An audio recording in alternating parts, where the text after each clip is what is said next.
speak to us on the wonderful topic of the art of selling without selling. Thank you. Cool. Thanks for the intro. Can you guys hear me or should I use the mic? Mic, done. All right. I get nervous and I don't know how I find myself in this profession. I hate public speaking, so we'll see how it goes. I'm not here to sell anything as well. It's a marketing thing, but I've got nothing to sell, so it should be nice and gentle.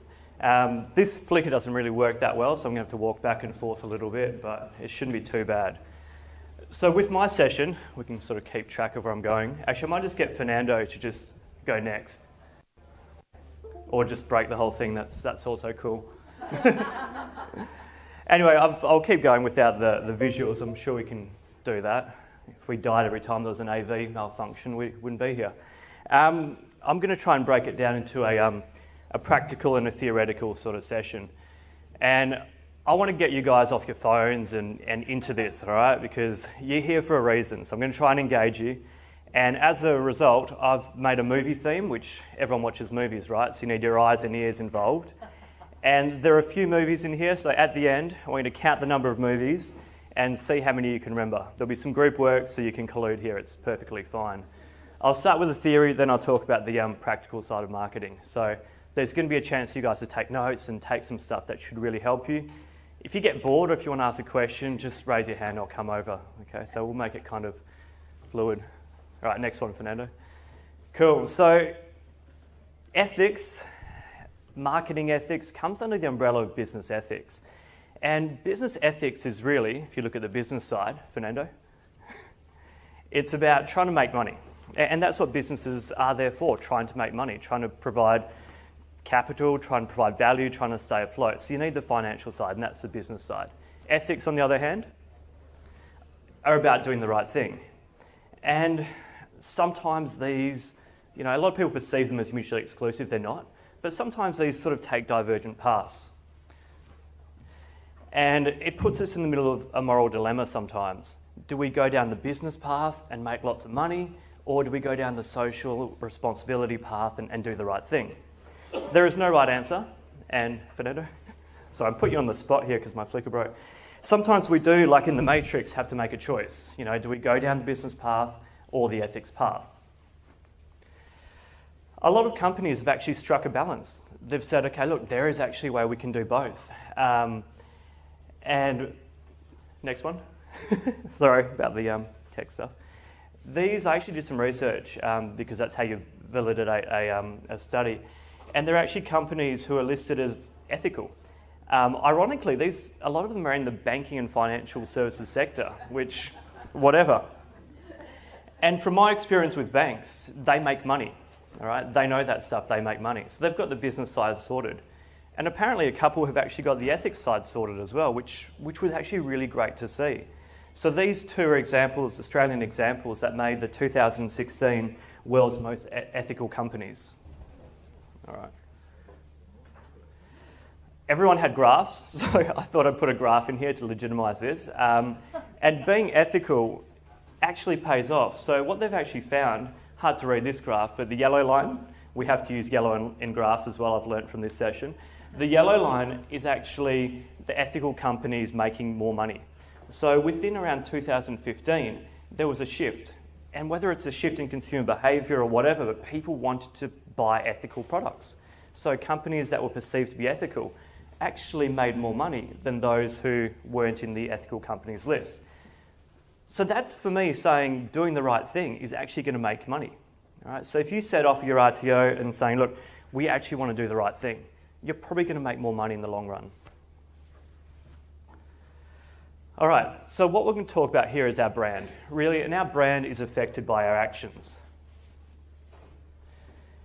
And being a nerdy scientist, and hopefully a lot of you guys can relate, we learned this thing called scientific theory, where you can't really conclusively prove anything. Your actions go and they support things, they validate things, but it's never proven. Because all it takes is one thing to break that trust, to break your brand. And if you don't believe me, Fernando will show you on the next slide. This company here spent billions and billions of dollars advertising and promoting themselves as a clean oil and gas provider. Bit of an oxymoron, but whatever.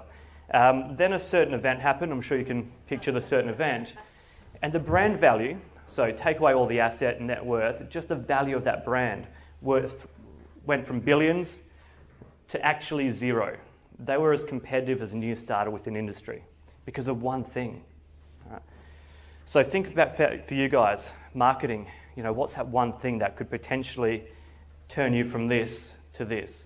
The industry has effectively gone from this to this over a few small things. And none of us want to see that happen, so don't contribute to the problem. All right, more movies. Brand. Even Russell Brand's brands are affected by Russell Brand's actions. All right, so branding is a big thing. All right, even you as a consultant, your brand gets affected by what you do. You guys go, this guy clearly can't use a flicker. All right, so there's my brand gone. And brand is trust. All right, so here's a little tip, practical thing to write down, people who are in marketing.